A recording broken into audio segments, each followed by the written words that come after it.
maanta waxaa la daawan doonaa kulamo xiiso badan horyaalada kala duwan.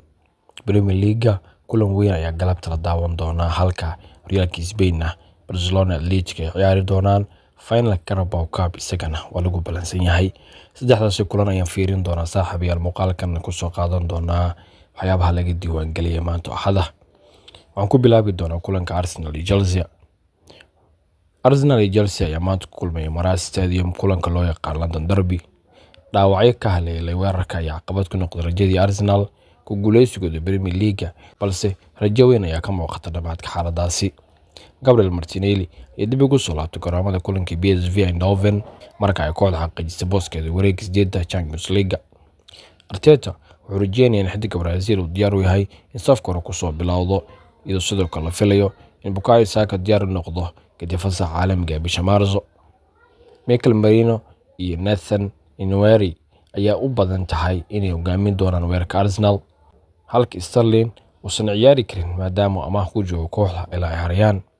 Havertz, Jesus, Takiro, Timiazo ayaa dhaawac ku maqnaan doona inta ka harsan ciyaareedka. Arsenal wax dhibaatooyin oo dhaawac ma qabto. Xidigaha Timber, Saliba, Partey, Odegaard ayaana la siiyay kulankii PSV maadaama Arsenal 7 gool ay ku soo adkaatay kulankii hore. dhinaca Chelsea dib ay ugu soo laabtay wadada guulaha kadib guuldarooyin la kulantay waxayna ay badiyeen labadii kulan ugu dambeysay la ciyaareen Southampton iyo Leicester. Sida Arsenal oo kale Chelsea waxay sugaysaa ilaa fasaxa caalamiga bisha Maarso si dib u helaan ciyaartooyda muhiimka ah ee weerarka sida Nicolas Jackson iyo Madueke oo la filayo in diyaar u noqdaan kulanka Tottenham 3 Abriil. Palmer ayaa la bedelay daqiiqadii 73 Leicester isagoo xanuunsanaa ka hor ciyaarta isla markaana khasaariyay hore. Xiddiga Ingiriiska ayaa 9 kulan xiriir wax gool dhalay balse wuxuu rajeynayay inuu xaaladaasi dhameeyo markuu wajaho Arsenal. James ayaa sidoo kale sheegay kulanka Leicester xanuun dartiis taa oo keentay in Varane loo bedelo daafac midig maadaama Malo Augusto isna uu dhaawac ku maqnaa. James iyo Palmer ay labaduba tababar ku soo laabtay Talaadii iyo sidoo kale Nkunku oo qayb ka noqday tababarka kooxda. Kulankan 30 daqiiqo galabta ayaa la baasan doonaa waana mid ka mid ah kulamada ugu xiisaha badan horyaalka Premier League. Waxaa la isweydiinayaa waxay tahay Arsenal rajadeeda horyaalka miyaa sii lumi doonta mise rajadeeda ayaa sii nooleen doonta. Ingiriiskan weli ku guda jirnaayay finalka Carabao Cup ayaa la ciyaari doonaa caawa. Liverpool iyo Newcastle ayaa ku kulmay Wembley si ay u wada ciyaaraan finalka Carabao Cup. Liverpool ayaa kulankan soo galeysay iyadoo doonaysa inay difaacato koobka markii labaad oo xiriir ah maadaama xilciyaareedkii hore ku guuleysteen. Finalka wuxuu noqon doonaa kii 15aad ee Reds ka qayb galaan tartankan iyadoo ah kooxda ugu badan heerkan gaarta.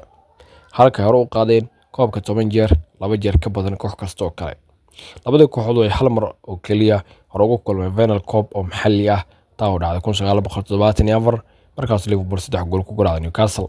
haddii Reds ay badiso kulankan waxay la sinaan doonaan Manchester United 19 koob oo maxalli ah, 10 League Cup iyo 9 FA Cup.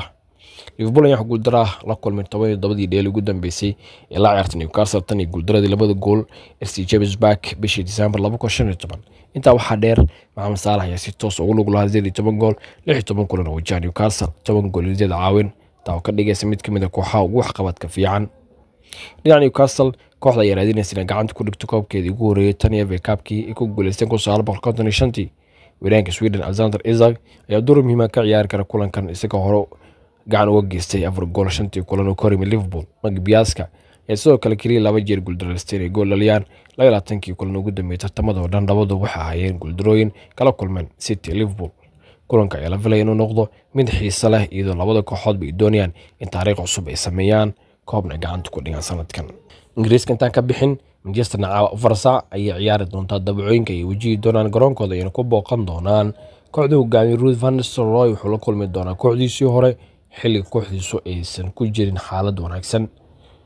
kooxda dabacooyinka ama Leicester City waa kooxda 19aad ama boos 19aad ee kaga jirta horyaalka 17 dhibcood ay leedahay 28 kulan ee ciyaartay. Manchester oo 15aad loo soo riday ayaa rajeynaysa inay guul gaarto si ay kaga kacaan booska hadda ay fadhiyaan. kulankanna 4 saac ayaa la daawan doonaa. Tottenham iyo Fulham iyaguna waa ciyaari doonaan. kulan kale oo indhaha lagu hayn doono ayaa jiro caawa 5 saac ee ciyaari doonaan kooxaha Atletico Madrid iyo Barcelona. garoonka Atletico ayaa lagu ciyaari doonaa kulankan kooxahana ayaa og xaaladda Madrid maadaama Madrid ay guul soo gaarto hogaanka 60 dhibcood xilligan ay ku fadhiyaan.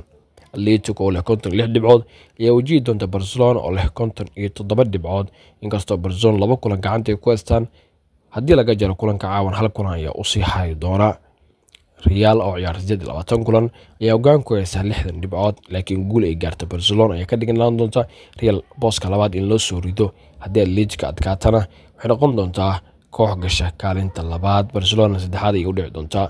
kulankan waa mid aad u xiiso badan, labada kooxood ay ciyaari doonaan ciyaartii ugu dambeysay ciyaaraan Copa del Rey ay ahayd 4 gool ay ku kalamaysteen.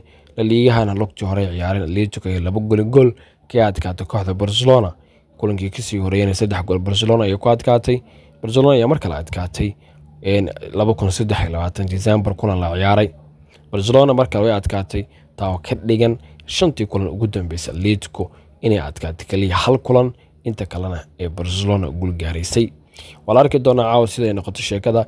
Atletico 16 kulan ay guuleysatay, 8 barbara ay gashay, 3 waa laga adkaa sanadkan.